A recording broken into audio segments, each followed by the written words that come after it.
ሰላም ታና በብዘለኹም ይውጻሕኩም ክቡራት ተኸታተልትና ሎሚ ዕለት ካብ ጀርመን ዝወፀ ምስጢር ንኹሉ ሰብ እናደንገጸ ይርከብ። እዚ ድማ እቲ እስካብ ዝዓለት እዚኣ ንኹሉ ሰብ እናሐዘነን እናገረመን ዝርከብ ብዛዕባ ቅትለት ዮሴፍ ብዝምልከት እንትኸውን ዮሴፍ ብመኪና እዩ ተረጊጹ ወዲ 12 ዓመት ኣይኮነን ቀቲልዎ ዝብሉ ሓበሬታታት እናወፁ እዩ። ማለት እውን ቅድሚ ሓደ መዓልቲ ወዲ 12 ዓመት ጀርመናዊ ከም ዝቃተሎ ኣብ ጀርመን ድማ ትሕቲ 15 ዓመት ክእሰሩ ከም ዘይኽእሉ ፖሊስ ጀርመን ዕላዊ ገይሩ ነይሩ።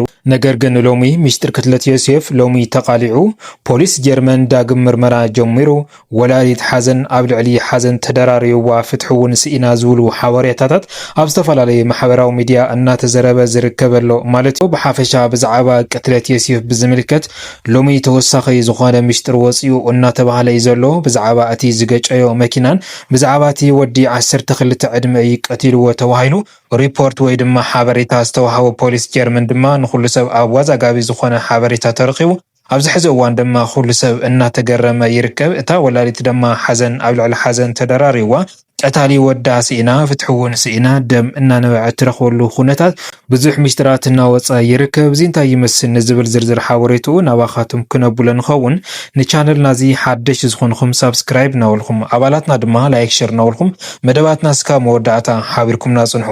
በቲ ኣብዚ ቅነዚ ፖሊስ ጀርመን ዘውፅኦ መግለጺ ንኹሉ ሰብ ኣሕዚንን ኣገሪሙን ዝነበረ ኩነታት ከምኡ ድማ ፖሊስ ጀርመን ካብኡ ዘይጽበይ ተግባር ፈጺሙ ቅትለት ኣብ ልዕሊ ዮሴፍ ንዝተፈጸመ ክሕደት ፈጺሙ እናተባህለ ብዝተፈላለየ ማሕበራዊ ሚድያ ይኹን በቶም ነበርቲ ኣብ ጀርመን ዝኾኑ ኤርትራውያን መረረት እናቐረበ ከም ዝነበረ ዝፍለጥ እዩ ማለት እዩ። ማለት እውን ቀታሊ ዮሴፍ ንምዕላሽ እስካብ ዝዓለት እዚኣ ላዕልን ታሕትን እናተባህለ ኮታት ብዝተፈላለየ ወገናት ሓበሬታ እናኣከበ ፀንሕ እንትኸውን ፖሊስ ጀርመን ዛጌድ 6 መዓልቲ ዘቁፀረ ቅትለት ዮሴፍ ነገር ግን ቅድሚ 2 መዓልቲ ፖሊስ ጀርመን ዘውፅኦ ሓደ ጽሑፍ ነይሩ። እዚ ጽሑፍ እዚ ድማ እውን ፖሊስ ጀርመን ድሕሪ እቲ አስከሬን ምርመራ ብዝገበሮ ውጽኢትን ከምኡ ድማ በቶም ዝረኸቦ ሓበሬታን ወዲ 12 ዓመት ኮይኑ ናይ ጀርመን ዜግነት ዘለዎ ምዃኑ እዩ ቀታሊኡ ዕላዊ ገይሩ ነይሩ። ነገር ግን እቲ ናይ ጀርመን ወዲ 12 ዕድመ ድማ ንወዲ 14 ዕድመ ክቐትል ኣይኽእልን። ስለዚ ድማ እዚ ኮነ ዝተባሃለ ምስጢራዊ ኣቃታትላ ዮሴፍ እዩ እናተባሃለ እውን ሪቶ እናተዋሃበ ነይሩ እዩ ማለት እዩ። ክቡራ ሰማዕትና በዚ ኣመልኪቱ ግን ሎሚ ዝወፀ ምስጢር ብዛዕባ ቅትለት ዮሴፍ ብዝምልከትን ከምኡ ድማ ብዛዕባ እቲ ሽርሒ ወዲ 12 ዓመት ቀቲልዎ ዝብል ዘረባታትን ካሊእ ነገር እናተሰምዐ እዩ ዘሎ። ብሰፊሑ ድማ ሎሚ ብዙሕ ሰብ ብዛዕባ እዚ እናዘርግሐ ይርከብ ማለት እዩ። ክቡራ ሰማዕትና ዮሴፍ ኣብቲ ፈለማ ግዜ ናብ መዘናግዒ ይኸይድ ኣለኹ ኢልዋ ነታ ወላዲቱ ማለት እውን ብዕለት 28 ድሕሪ እዚ ድማ ዮሴፍ ካብቲ ዝነበረ መዘናግዒ ክምለስ ኣይከኣለን። እታ ወላዲቱ ድማ ናብቲ ቤት መዘናግዒ ወይ ድማ ክለብ ተኩሲ እያ ክትድውል ኽኢላ። እምበኣርክስ ኣብ ዝደወለትሉ እዋን እቶም ክለብ ተኩሲ ሰራሕተኛታት ይኹኑ እቶም ኣዘዝቲ ማለት እውን ምንም ዓይነት ፕሮግራም ከም ዘይነበሮም ዮሴፍ ድማ ናብቲ ቦታ ሱ ከም ዘይኸደ እዮም መልእኽቲ ኣመሓላሊፎምና ነታ ወላዲት ማለት እውን ወይዘሪት ልሊ ነባሪት ኣብ ጀርመን ዝኾነት ኤርትራዊት ማለት እዩ። እታ ወይዘሪት ልሊ ወላዲት ዮሴፍ ድማ ድሕሪ ግዜ ማለት እውን ድሕሪ ሰዓታት ናብ ፖሊስ ጀርመንያ ጥቆማ ክትህብ ኽኢላ። እዚ ጥቆማ እዚ ድማ ቅድሚ ቀትሪ ዝወፀ እስካብ ዝዓለት እዚኣ ኣይተመለሰን ዝብል ሓበሬታ ክትህብ ኣብ ዝኸደትሉ ነገር ግን ኣብ ተመሳሳሊ ዝኾነ ሰዓት ፖሊስ ጀርመን እውን መርድእ ናይ ውልዳ እዩ ሒዙ ፀኒሕዋ። ኣብዚ እዋን እዚ ድማ ተደናጊፃ ዝወደቐት እንትኸውን ነገር ግን ሬሳ ዮሴፍ ተቆራሪፁ ኣብ ቃላይ ከም ተደውርዩ ከም ዝተረኸበ እዮም ሓቢሮምላ። ኣብቲ ግዜ ንሱ ድማ ሃንደበታዊ ሞትን ሃንደበታዊ ድንጋፅን ፈጢርላ ንኹሉ ሰብ ኣገሪሙ ዝነበረን መሕዘን ኩነታት ተፈፂሙ ዝነበረሉ ጉዳይ እዩ። ማለት እውን ብሓላፊ መገዲ እዩ ተረኺቡ እቲ አስከሬን ተቆራሪፁ ኣብ ቃላይ ተደውርዩ ተረኺቡ ንኣንፈት ደቡብ ጀርመን ኣብ ዝርከብ ደርማገን ኣብ ዝተባሃለ ፍሉይ ቦታ ኳሞን ኣብ ዝበሃል መዕቆቢ ስደተኛታት እቲ አስከሬን ኣብ 2-3 ተቆራሪፁ ፍርቂ ኣካላቱ ትሕቲ ባሕሪ ፍርቂ ኣካላቱ ድማ ልዕሊ ቃላይ እናተንሳፈፈ ድሕሪ ምርካብ ብዝተፈላለየ ዝሕምሱ ኣካላትን ብኻልኦትን ተባሂሉ እዩ እቲ አስከሬን እዚ ካብቲ ቃላይ ወፂኡ ናብ ምርመራ ክፍሊ ዘምርሐ ማለት እዩ።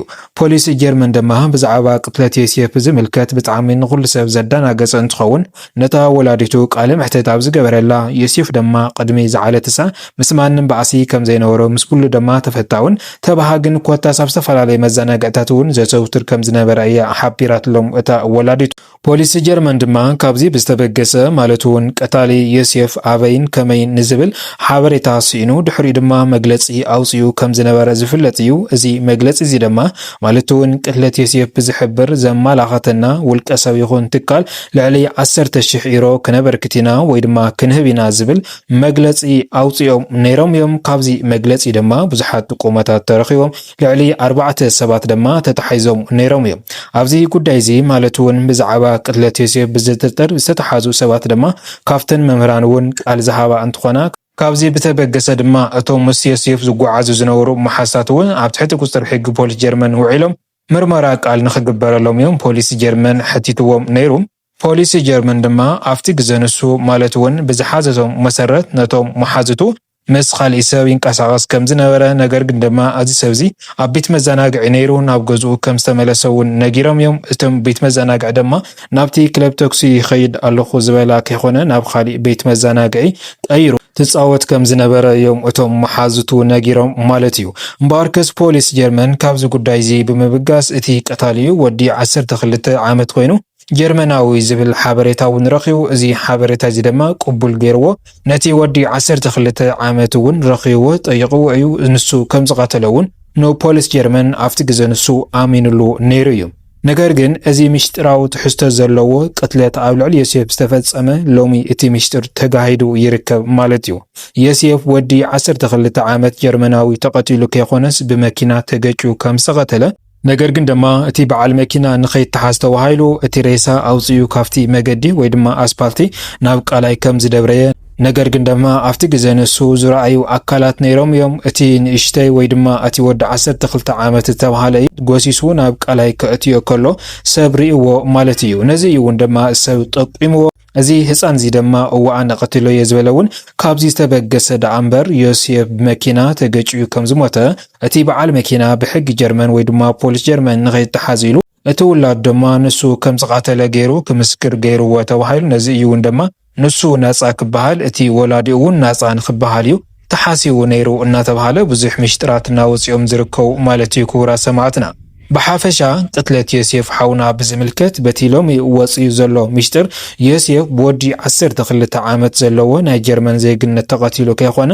ብመኪና ከም ዝተገጨየ ብመኪና ተገጭ ግን በቲ ወዲ 12 ዓመት ወይ ከም ዘደውረይዎ እዩ ሎሚ ተጋሂዱ ዘሎ። ምክንያቱ ኣብ ጀርመን ትሕቲ 15 ህፃን ስለ ዘየእሰር በቲ ትሕቲ 15 ዕድመ ዝኾነ 12 ዝዕድሚኡ ህፃን ናብ ቃላይ ክድውርየ ተገይሩ ዳ እምበር እቲ ወዲ 12 ዕድመ ዓቕሚ ሃልይዎ ነቲ ወዲ 14 ዓመት ዮሴፍ ክቃትሎ ኣይኽእልን ማለት እዩ። ስለዚ ካብዚ ብዝተበገሰ ድማ ፖሊስ ጀርመን ሎሚ በቲ ዝረኸቦ ተወሳኺ ምስጢርን ሓበሬታን ዳግም ምርመራ ከካይድ እናተባሃለ እዩ። እታ መኪና ወይ ድማ ንዑ ዝገጨየት መኪና ድማ ኣብቲ መዓልትሳ ኣበይ ውዒላ እንታይ ናሰርሕት ውዒላ ንዝብል ዳግም ምፅራይ ክቅፅል እዩ እናተባሃለ እዩ ሓበሬታታት እናወፀ ዝርከብ ማለት እዩ። ክቡራት ሰማዕትና እምበኣርከስ ሎሚ ዝበልናዮም ዝርዝር ሓበሬታና እዚኦም ይመስሉ ነይሮም። እስካብ መወዳእታ ሓቢርኩምና ፀናሕኩም ካብ ልቢ እናመስገና ኣብ ዝቕፅል መደባትና እስካብ ንራኸብ ድማ ሰላም ሰናይ ፀንሕቲ ይጎረልኩም። ሰላምታ ይንዓኹም።